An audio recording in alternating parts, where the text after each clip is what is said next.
एक तरफ 295 सीटों का जीत का दावा है तो एक तरफ 400 पार का। कैसे लेते हैं इस बार के पूरे चुनाव को? देखिए, चुनाव में हर राजनीतिक दल अपने अपने दावा करता है, इसमें कोई नई बात नहीं है। लेकिन एक चीज हमको देखनी चाहिए कि भारतीय जनता पार्टी ने चुनाव शुरू होने से पहले ही लगभग 400 पार का नारा दे दिया था।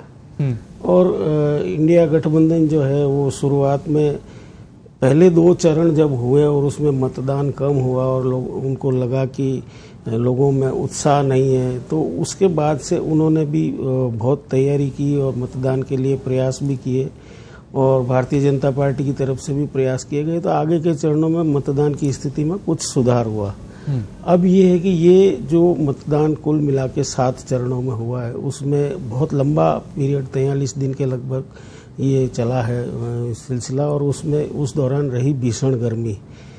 देश के इतिहास में कल पहली बार चुनाव आयोग ने खुद ये माना कि ये चुनाव हमने गर्मी में कराए और इतने लंबे समय तक कराए, ये गलत था और हम आगे से ध्यान रखेंगे कि इतनी गर्मी में चुनाव नहीं हो और ये चुनाव भी हमको 1 महीने में खत्म कर देने चाहिए। तो इस तरह की बात उन्होंने कही और ये निश्चित रूप से, क्योंकि इसमें बहुत सारी खबरें आई है कि मतदान कर्मी जो चुनाव कार्य में लगे थे उनमें से कई लोगों की मौत हो गई इसकी गर्मी की वजह से, कई मतदाताओं को भी परेशानी हुई होगी। तो ये इस सारे माहौल के बावजूद लोकतंत्र की खूबसूरती आप ये देखिए कि इतनी बड़ी संख्या में, इतनी भीषण गर्मी के बावजूद, इतने विपरीत परिस्थितियों के बावजूद लोगों ने मतदान किया और अपनी सरकार को चुना।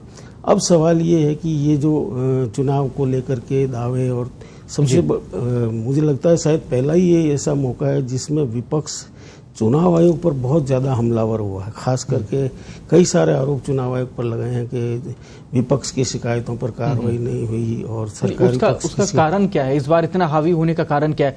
क्योंकि इस बार बीच में सिर्फ और सिर्फ चुनाव आयोग पे सवाल नहीं थे, जांच एजेंसियों पे भी सवाल उठे कि बार बार लगातार ईडी की कार्रवाई हो चाहे सीबीआई की कार्रवाई हो, वो मेन चुनाव के समय हो रही है।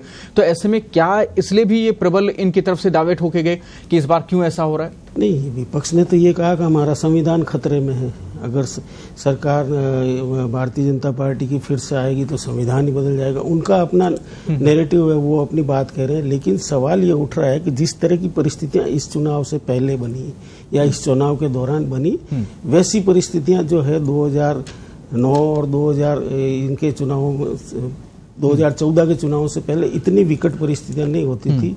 चुनाव के बीच में नेता लोगों जेल नहीं जाते थे या ईडी की कार्रवाई चुनाव के दौरान नहीं होती थी, सीबीआई नहीं जाती थी, इनकम टैक्स नहीं, वो सारी चीजें नई हुई है। तो उसका विरोध भी लगता है उसी तरीके से होगा।